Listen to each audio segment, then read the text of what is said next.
vamos a arrancar de una manera distinta el pan de la paz. ¿Por qué distinta? Porque vamos a ir desde el fin de la cocina a nuestros días. Y al llegar a nuestros días, vamos a transitar el camino de la gastronomía. ¿De la mano de quién? De la mano de un grande. En minutos ustedes lo van a descubrir. Con Diana y Jorge Boudorian como presidente de UPCAM, Ecos del Mercosur, estoy feliz de desarrollar el Pan de la Paz, ciclo que nos da la posibilidad de descubrir no solo las virtudes profesionales de nuestros entrevistados, sino fundamentalmente su costado humano. Y también quiero compartir con ustedes este gran logro que estamos teniendo con UPCAM, Ecos del Mercosur, los gorros blancos argentinos. Por eso quiero compartir con ustedes este hermoso premio que hemos recibido, el Premio Dorado 2021 desde Resistencia Chaco, para todos ustedes, compartirlos en este gran momento, en este Pan de la Paz que estamos realizando junto a Diana y a Jorge, y para nosotros es un gran honor haberlo recibido. Y bueno, vamos a develar el misterio. Dale. ¿Quién nos acompaña? Manuel es un referente, no solo en los juegos, porque además de eximio cocinero, es periodista y poeta. Y en cada una de sus realizaciones personales y profesionales, la impronta de calidad y calidez son una constante de Manuel. Querido maestro, gracias por acompañarnos en el Pan de la Paz. Y ahora sí, vamos a compartir tus historias de vida, que son tantas y tan apasionantes que me resulta difícil elegir cómo empezar. Tal vez sería interesante saber de tus comienzos y quiénes influyeron en tu desarrollo personal y profesional, querido Manuel. Los que acumulamos años, inevitablemente acumulamos historias, ¿no? Mis comienzos en la cocina fueron en la casa natal, junto a mi abuela,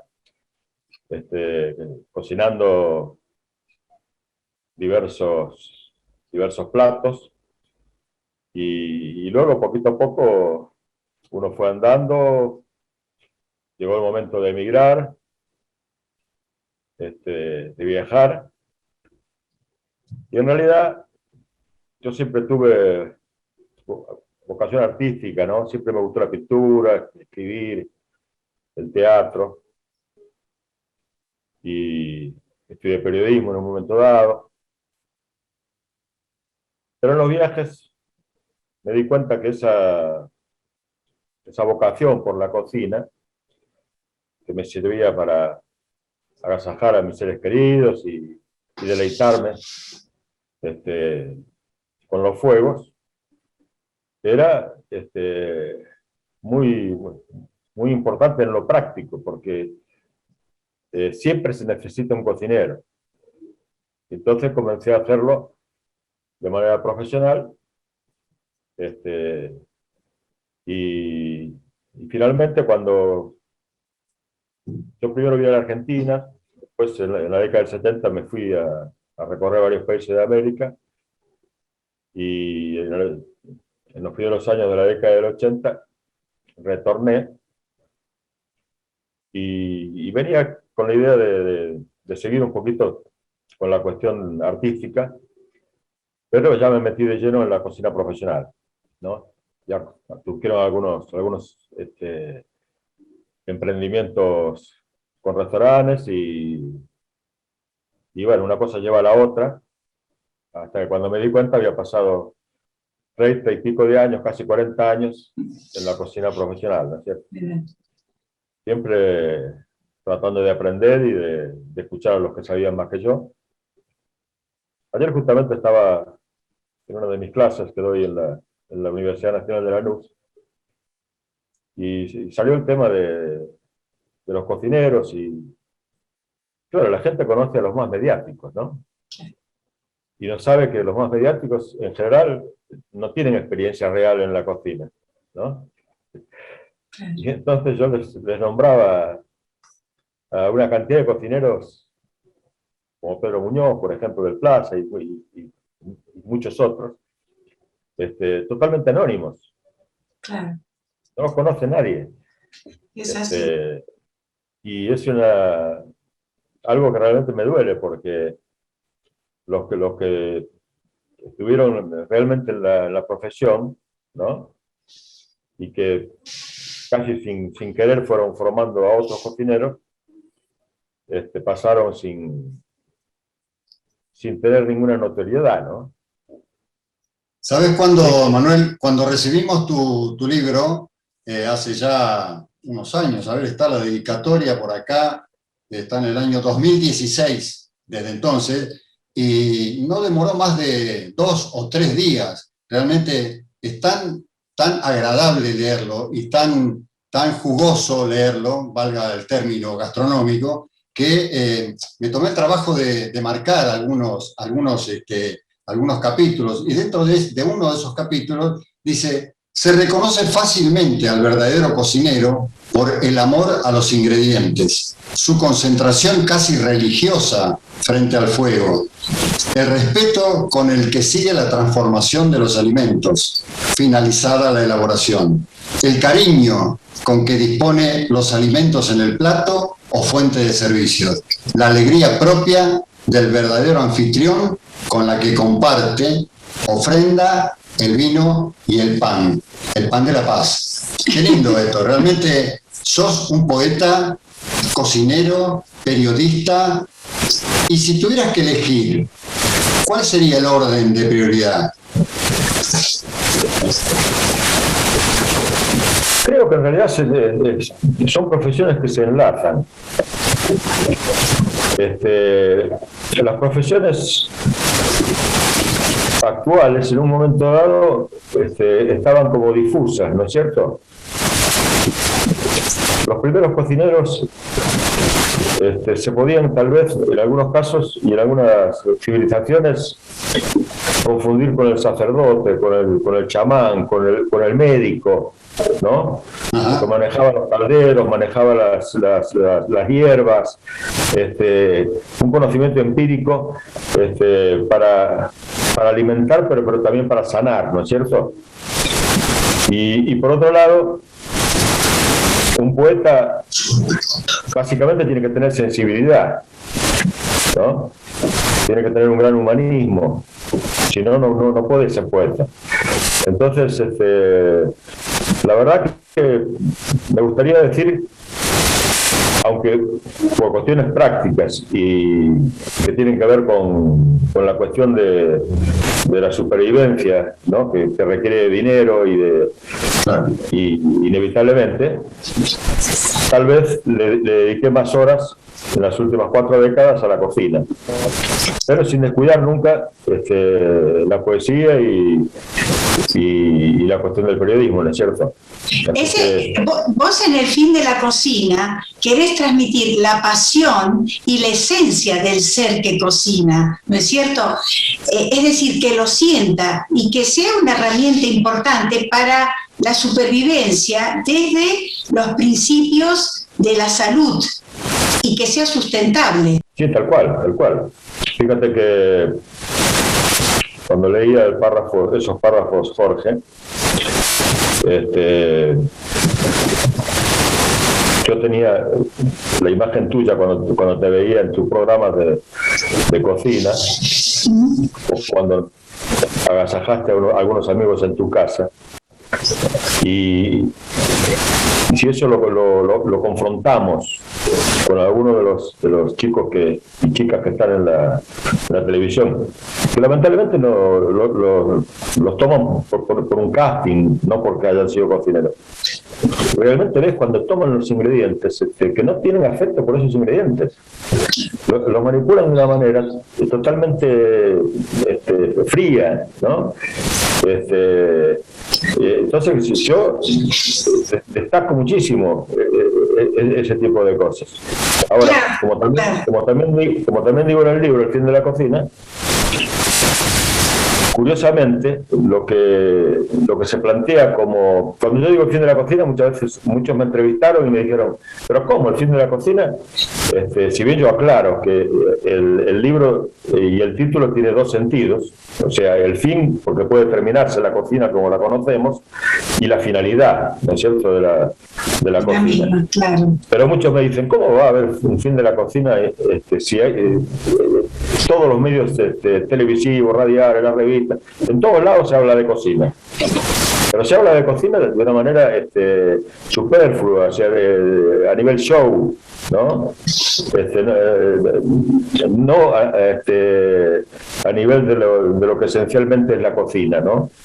Y lo mucho que tiene que ver con lo humano, ¿no? Claro, con la ceremonia que es cocinar.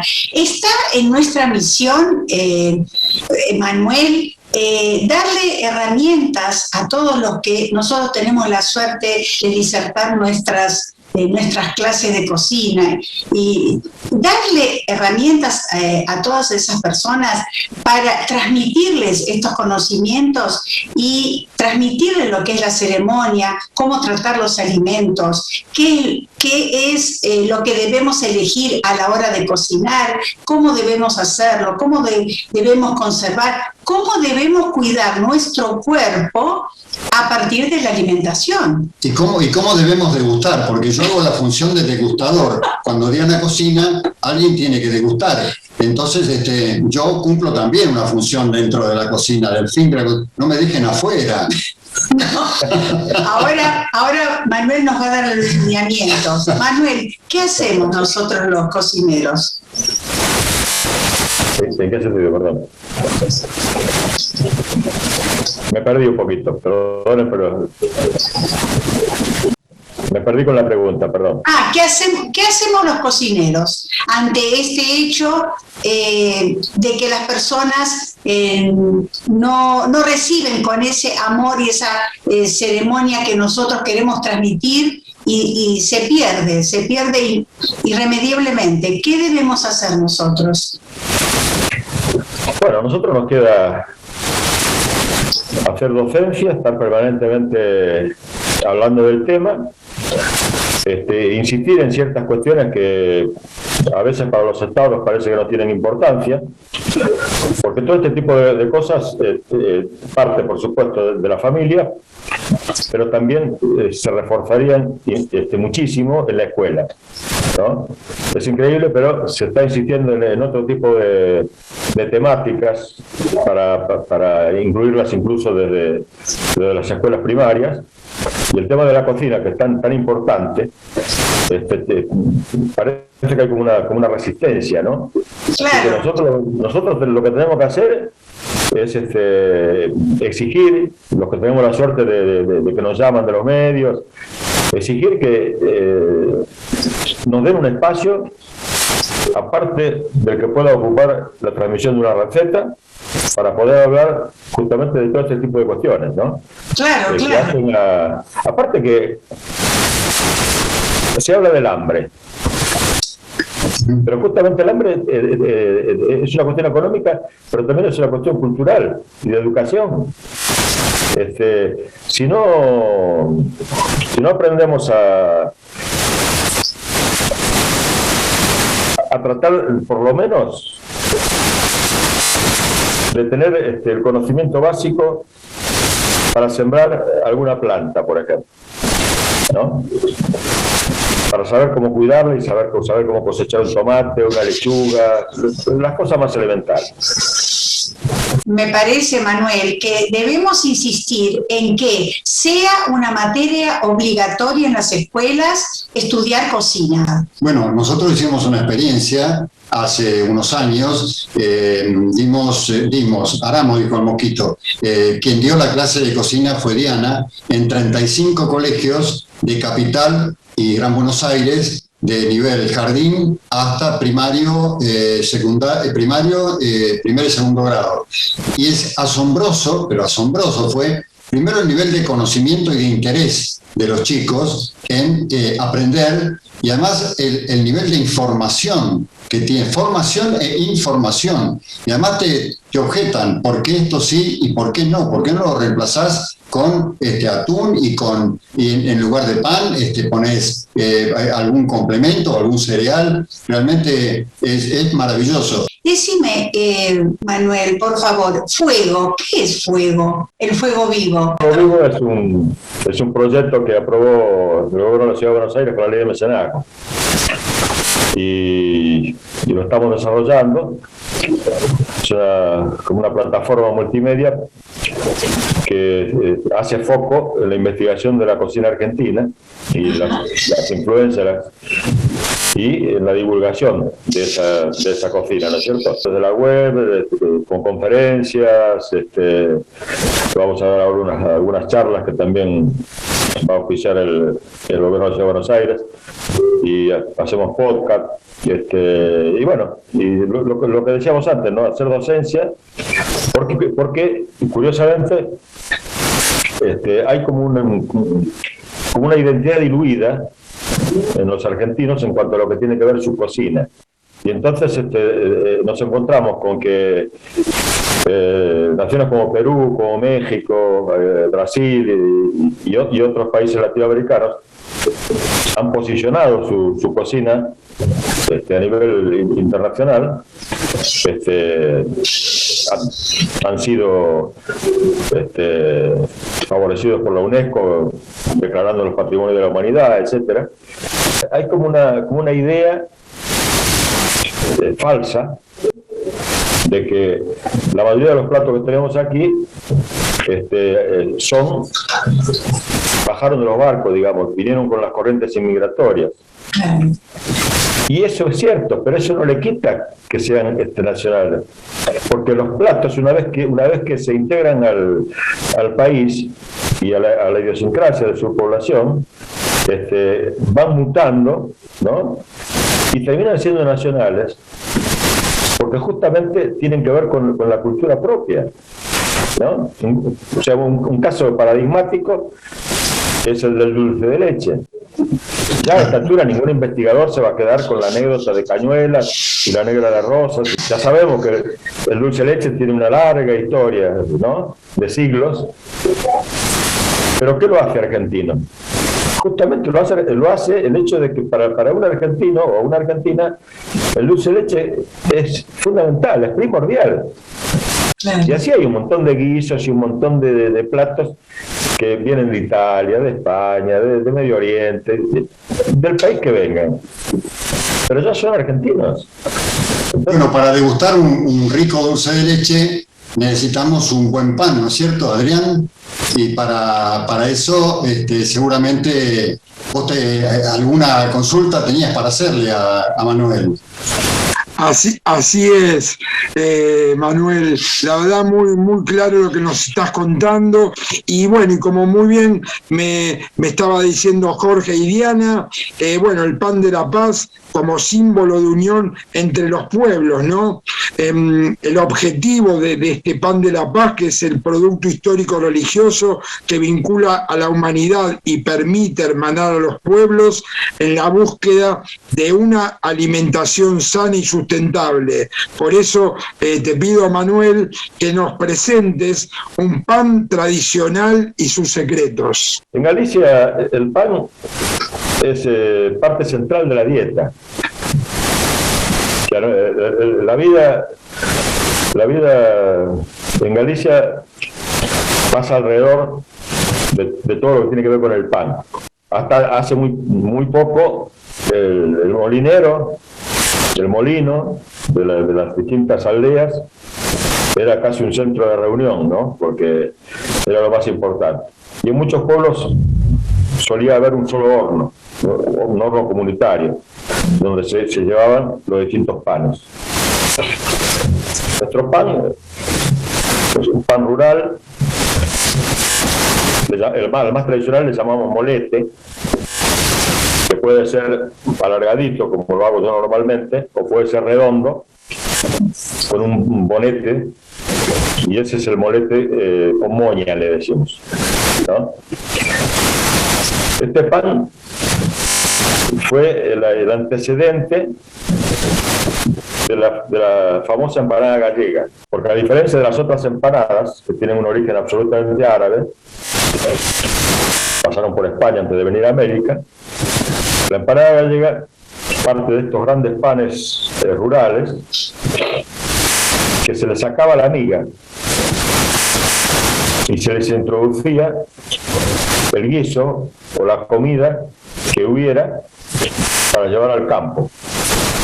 De esa manera llevaban la comida con una cobertura sin necesidad de llevar plato y otro tipo de utensilios, ¿no es cierto?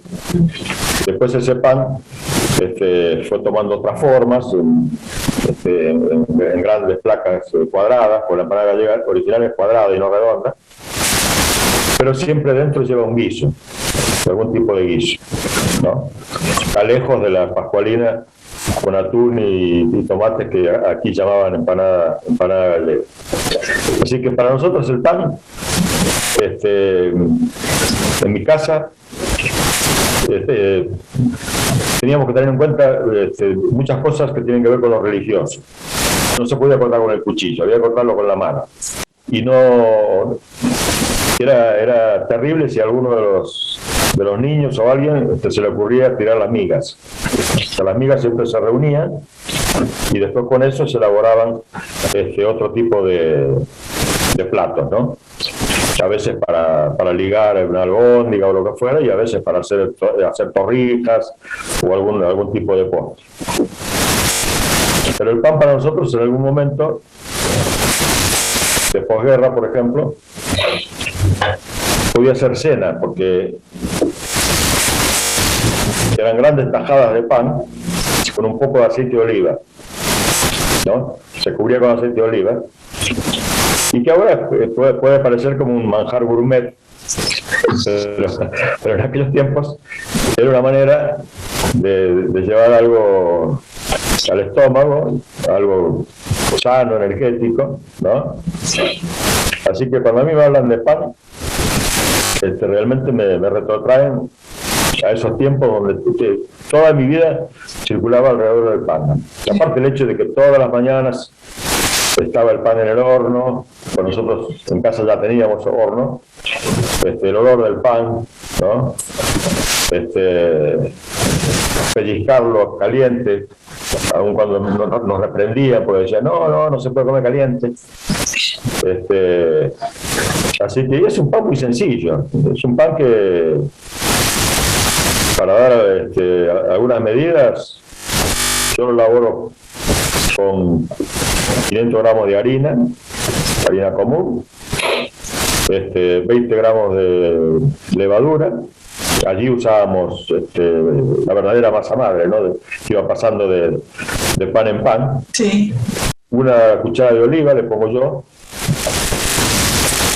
un poco de sal gruesa, hacemos el volcán, ¿no? Ponemos la levadura con agua tibia, la sal la pongo en la harina. Yo le pongo apenas un poquito de harina arriba del agua con levadura, y cuando veo que baja, ahí es el momento en que empiezo a amasar, ¿no? Amaso hasta que no se pega a las manos, hago el bollo y dejo levar. También había una cuestión que tiene un principio religioso, porque nosotros le hacíamos, con un cuchillo le hacíamos la cruz. O sea, al bollo le hacíamos la cruz. Esta cruz se hacía también en otros casos. Por ejemplo, cuando se hacían los rellenos de los chorizos, ¿no? También se hacía la cruz, porque era para protegerlo, claro. Era para protegerlo. Pero en el caso de la masa, es también una cuestión práctica, porque cuando esos dos cortes se abren, quiere decir que ya levó, ¿no?